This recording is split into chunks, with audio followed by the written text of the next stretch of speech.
Yo, what's up everybody? Welcome back to the channel. First of all, you guys know the drill. If you guys please smash that like button, I'd really appreciate it. Because you could leave a comment down below. I don't care what it is. It super helps the channel out. It's Thursday morning. We're back in the shop. I do have a short day today because Carmen and I are actually heading to the 50 Cent final lap tour in Seattle today at the Climate Pledge. So we're super looking forward to that. So I got here about 5 a.m. today, and I'm gonna be taking off around 2, so that way I can go home, shower out of these nasty, dirty clothes, put something clean on, and Carmen and I can cruise down there. So we're super pumped to go do that. But I wanted to give you guys just a quick little shop update of what's going on. So the last time I checked in with you guys, we had this Ford F-350, it's a 2015 model, in the shop for a roof repair. Now we did have Rafa and his team at Pro Tint and a better windshield come through. They went ahead and cut the glass out for us in-house, and we were able to proceed forward with our roof repair. I just pulled this truck in, so it's kind of got some condensation and morning dew on it, but you can see there we got a couple new cab lights, and our roof is repaired and repainted. And yesterday they came through and threw in a brand new glass for us. We're gonna go ahead and put the rear view mirror on this morning, as well as throw the cowl on and windshield wipers as well. So there you guys have it. Windshield's in. We got the roof repainted and repaired, and we actually threw a fender on for him as well, and we painted that to match as well. He does have his own headlight, so he said he's gonna throw his own headlight in, so you can go ahead and do that. But basically this thing's ready to go. We're just gonna go ahead and throw the cowl and wipers back on this morning, and we'll detail this thing up. It'll be ready for him to pick up tomorrow. So we're gonna hop inside the spray booth, and we do have a 2007 Toyota Highlander.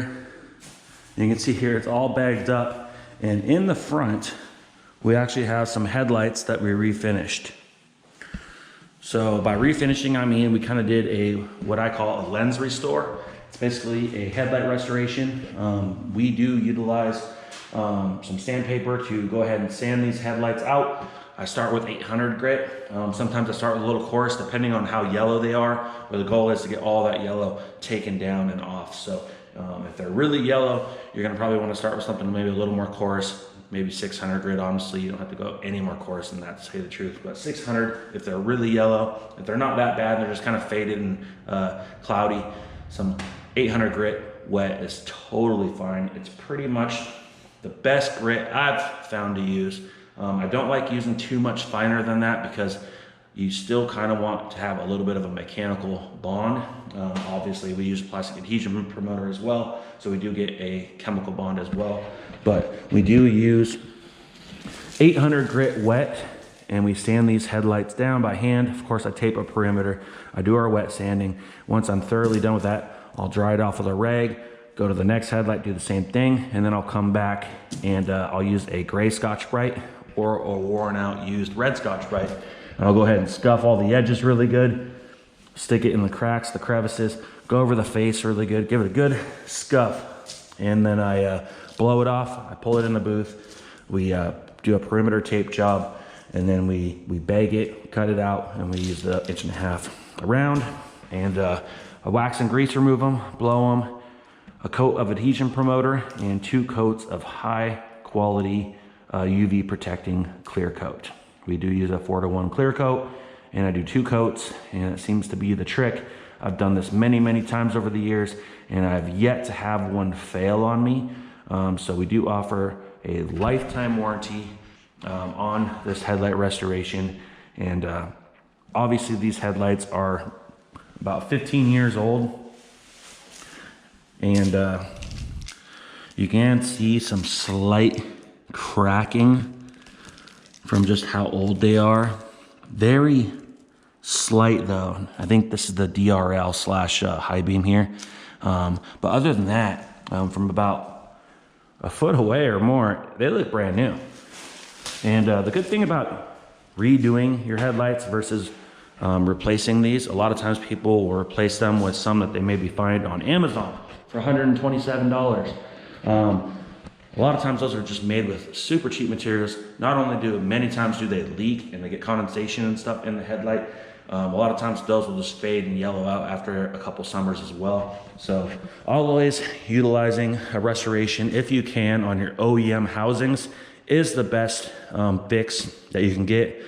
We do charge $249.95 for this. So we charge about 250 bucks to do this. And like I said, you can go get some new headlights off Amazon for 127 bucks. Then you got to take off the bumper, take the lights out, stuff like that, all to put a Chinese cheap headlight housing in your car and potentially have it fail or just be cheap right out of the box. And at the end of the day, if they're savable, I like to save them. Obviously, if they're cracked or scratched up or really damaged in any way, obviously throwing an aftermarket housing or a replacement OEM used housing or new is a good way to go. But like I said, from right here, they look brand new, and these people are gonna be super pumped on this. And like I said, this is a 2007. This is not a new vehicle at all. I think this is a great fix. You can see I already have it broke open. And the reason for that is it's really tight on this edge to the fender. It had some tape, and I didn't want the clear to pull on accident after I let it harden. So after about 20 minutes of it being finished up, I went ahead and unmasked it right there carefully and just left it like that. And I left it like this overnight. So we'll go ahead and unmask the rest of this morning, get it wiped down, get it delivered to our customer, and send them down the road. So there you guys go. That's a lens restore. It's a true headlight restoration. Don't fall for the gimmicks over the counter. Buffing is only a temporary fix. Yes, you can do a wax. Yes, you can do a ceramic coating. All temporary fixes. That is the best form of headlight restoration I've found, and I've been doing this pretty much my entire life. So basically the last 20 years or so I've been doing this professionally. That is how you do it. So over here we have Sean's 1985 Chevy C10. Give you guys a quick little update. Since last time I've seen you guys, or I gave you guys an update, he's obviously lowered the rear end. He put a mini notch in. You can see he's got some new shocks there. He's scuffed up the frame, gave it some fresh black paint. He's got his doors on. He's got pretty much most of his interior assembled. He's got a bunch of parts laying in there. He's got to get some glass in this thing soon. See, his drip rails are bolted on. He just bolted his fenders on yesterday. He bolted his core support on, his front trim panel on, and it's looking pretty good, guys. He's also got his engine and transmission in. Give you guys a quick little peek. He's got his grill up here, so I'm gonna be very careful. I'm gonna pull this blanket back and give you guys a little sneak peek of what he's got going on here. Obviously, he's still got to hook some things up, but you can see there, she's looking pretty good, guys. He's got some aluminum heads, some new valve covers, a nice little Edelbrock carburetor, new intake manifold, everything new, new water pump, plugs, new wires, new starter. He's got a transmission, put a shift kit in it, but she looks pretty dang good, guys. Pretty pumped to see this. He is going to get the rest of the front end assembled, and then he's going to get the prep in the bed and hopefully get that painted and back on. And then he has plans to sand the clear back down, and he is going to add some striping on this thing and then re-clear the whole truck and then do the final detail and assembly. But I'll keep giving you guys an update as I can. But we do have an engine and transmission in place, most of our interiors together, and this thing is looking pretty darn good, guys. So super pumped to see him get this truck back together. Looks like he's got some new headlights there with some LED bulbs in them, so those are going to look awesome. Looks like he's got his cowl panel here as well, so he's going to probably be throwing that on here shortly. And over here in the lift bay, we do have, unfortunately, my 2006 Honda Accord. Now, a couple weeks ago, actually it's probably been through almost a month now, about 3 weeks ago, I was unfortunately in a little bit of a fender bender, and it was a bummer. It was kind of my fault, but kind of like, why the heck is everyone slamming on their brakes situation. Basically, everybody slammed on their brakes really badly, and there was like a 4-car pileup, and I was in the very back, and unfortunately, we totaled out our car. Now, normally, a car like this, a 2006, would be pretty much totaled, right? And it definitely was totaled. So my initial thought was we'll just find a new car. Well, I started car shopping, and everything that was like this or equivalent or better value was around $8,000. So to replace what we had realistically with the low mileage and the condition that we had here in this '06 Honda Accord EX Coupe would be about anywhere from about $6,000 to $8,000. So I was kind of a little bit bummed out. Of course, there are cheaper cars out there, and if you keep an eye out, you can get a good deal on something.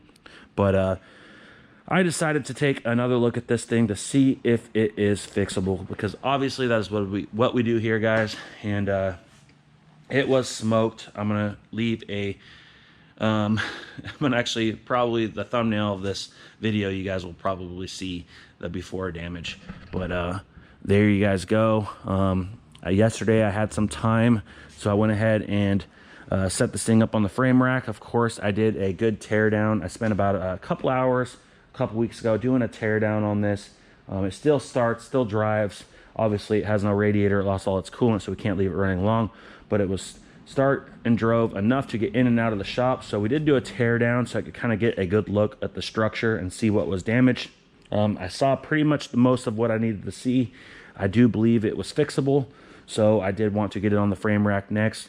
So we went ahead and pulled it out more yesterday. This core support was all the way up against the intake manifold. You can see here we have a broken TPMS sensor, TPS sensor. And we can see here our core support is mangled. Ignore this, this will get cut off and replaced. The main issue with this one was we have a crunched rail. Of course, this section is gonna have to be taken off and replaced. Luckily, our inner apron here and our inner rail just is slightly bent, and I think we'll be able to salvage that once we get this outer structure off and replace this. And of course, we'll do a brand new core support. This rebar was in all the way. You can see here it is ripped and broken, and you can see our end of our frame rails are bent a little bit, but our frame rails are still straight, no kinks, no nothing. Our subframe, everything looks good. Our wheels, tires, suspension, everything is solid, but we do have some sheet metal problems, obviously. So we are going to go ahead and order a core support now for this thing. An upper rail section here, new rebar, of course, 2 new fenders, hood, headlights, hood hinges. We need a hood latch. We're gonna have to get a new intake. Our airbox got all broken. New radiator, new condenser. Our AC compressor was already kind of making a weird growling noise. So I'm gonna utilize this situation to go ahead and replace that AC compressor while everything's out like this. And we'll go ahead and put an AC compressor in there. That way we don't have to do that again later. And of course, we are gonna have to hit Rafa up from Pro Tint. So I will leave a link in the description to Pro Tint. So go ahead and go subscribe to him.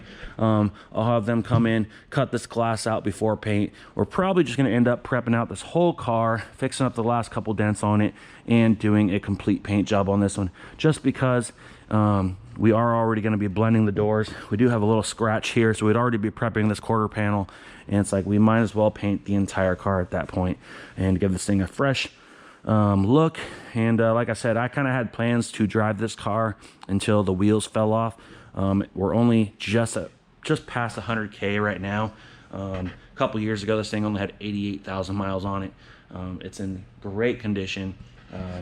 We've serviced it, we've done the maintenance. We are due for a timing chain, so we are going to be doing that. We've done new brakes, new tires, alignments. We've done everything to this car to keep it top notch, and it's been a great car, so we are going to fix it.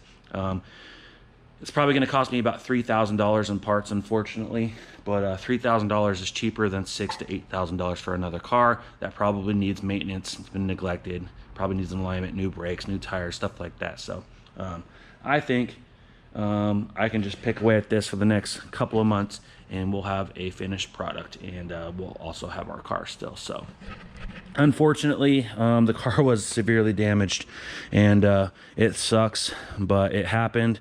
I learned a lesson, and luckily I think we can go ahead and fix this one, and I think it's going to be our best bet, and we'll be happy to still have our car. So there you guys have it. That's the update that I got for you guys. You can see here we got it on the frame machine. I'll give you guys a little example of how that works. I'm not going to pull on it because I've already done the pulling. It's ready to come off this frame machine, but you can see here. You can see there we got tension on this post now that this is a 10-ton puller, so we can actually pull out with 10 tons of force, and that's how we pulled this core support out. Everything was up against this intake. We actually couldn't even get the engine out if we wanted to without doing this. So obviously when we took that out, or we pulled that, I was able to get my AC condenser out, our radiator, which everything is mangled, right? We were able to get our fans out. You can see there it is mangled. I can't believe this is still holding coolant right here. But yeah, our fans, everything needs to be replaced. Oops, and new AC condenser. Our battery tray, you can see there, our battery tray completely mangled. Our air box, obviously gone. Our battery cover, pretty mangled, and unfortunately, even our battery got pretty damaged. So we're gonna go ahead and throw a new battery in there as well. Kind of unfortunate, but like I said, guys, I guess crap happens, and it really sucks, but this does happen every day. This is the business we're in. We see this stuff every single day, and luckily we have the tools and the experience and ability to get this fixed. So we are going to go ahead and move forward. We've already got it dismantled, did a tear down. Now we did a frame pull. Now we are ready to go ahead and separate the core support section, the upper rail, our rebar, start straightening up some of our flanges, and we'll order up some new metal. We'll weld it all in, get our sheet metal, bumpers, lights, trim, all that stuff, and we'll send this thing down the road. So there you have it. Super bummed on that, but we are going to fix it. So I'll keep giving you guys an update on that. We are going to give this thing a little bit of a makeover while it's in the shop, and we're going to keep driving this thing. Like I said, I had plans to drive this thing until it hit 300,000 miles or more. So we are going to go ahead and fix this thing and keep it in the family. So there you guys go. Appreciate all you guys for subscribing. The channel is growing more rapidly than ever, so I really appreciate the follows, the comments, the subscribes, the likes, everything you guys are doing. We're here for the long run. So once again, like this video, leave a comment down below if you can. If you guys haven't yet, hit that subscribe button, and we'll see you on the next one. Rah! Ooh, like LeBron, though, or like Bonzo. Ooh, I'm a baller, yeah, shot caller, yeah. They love me, you can't touch me, nah, can't trust me. I'm too lucky. Look at me, look at you, what you see, what you do.